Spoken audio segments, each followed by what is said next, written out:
Hello and welcome to the channel. So Hyundai has decided to spin off their Ioniq 5 by making an additional trim. It's going to be called the XRT. So it's more or less an off-road version of the Ioniq 5 that you can take off-road. So let's go and check out some of the specifications of the vehicle. So far, I'm not a fan of the looks. Maybe it's me. I don't know. I don't like it.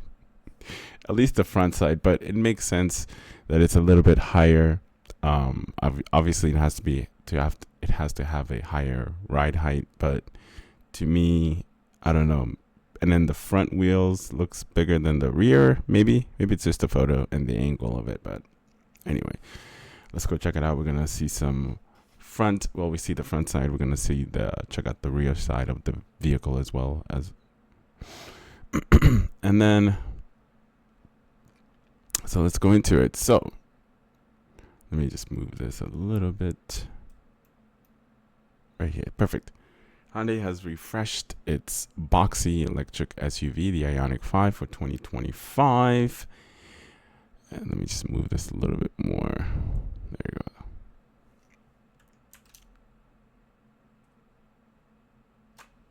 Better, much better. The Hyundai Ioniq 5 is one of the best EVs on sale today, and I have to agree. When it comes to in my opinion, it's a great vehicle. It serves us well. Got plenty of range. Great safety features within the vehicle. I didn't have any issue with it, and when I did have issue from the vehicle, take it to the dealerships, and everything was taken care of. I didn't have a lot of issue when it comes to maintenance. There was no maintenance cost except just adding fluids, like window washer and other fluids to the vehicle, but that was covered. Other than that, my experience with the vehicle has been stellar. No complaints here. Now, see, this looks even better comparing to the other photos that I showed you guys. Like this photo, I mean, it's not bad compared to the one that I had for you guys. This is a much better look, honestly. It doesn't look as ugly. Maybe it's just the picture that was taken from the car that looks like that, but it's not bad. All right. Once I got a good look at least this picture over here, it made it a little bit more attractive.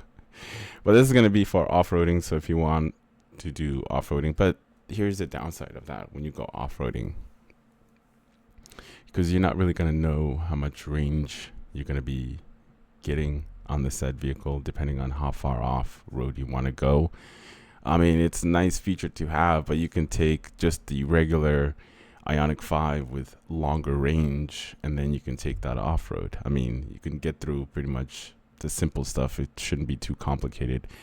But if you're going out and just full off-road, you're going to have some issues because there's no charging points. And obviously, you also lose more range when you're driving up a hill and the mountains and stuff like that. So that's just to be expected. Anyways, moving on. So this is the range. The limited is going to be 250 to 280 plus. The CE or CXL or CEL, that's the same thing, and that's the all-wheel drive version of it. Obviously, the rear-wheel drive is going to get you the most amount of range comparing to just the standard version. You want to go with the SEL version. I wish that they would increase the range, but I feel like that they're going to do that when they do their full refresh of the vehicle. This is just a minor refresh. And XRT is going to get you the same range as the 250. I mean, the same range as the SEL. So there's not much change there except the exterior wheel size is going to be different. Aesthetics is completely different comparing to just the regular Ioniq 5. Range wise, like I said, it just depends. And horsepower and everything is going to be probably the same if you go with the all-wheel drive version. And I'm assuming that one only comes in the all-wheel drive. There you have it. But when it comes to just the price of the vehicle, I felt like the price was just right with the 7,500 federal feedback or federal rebate that we got.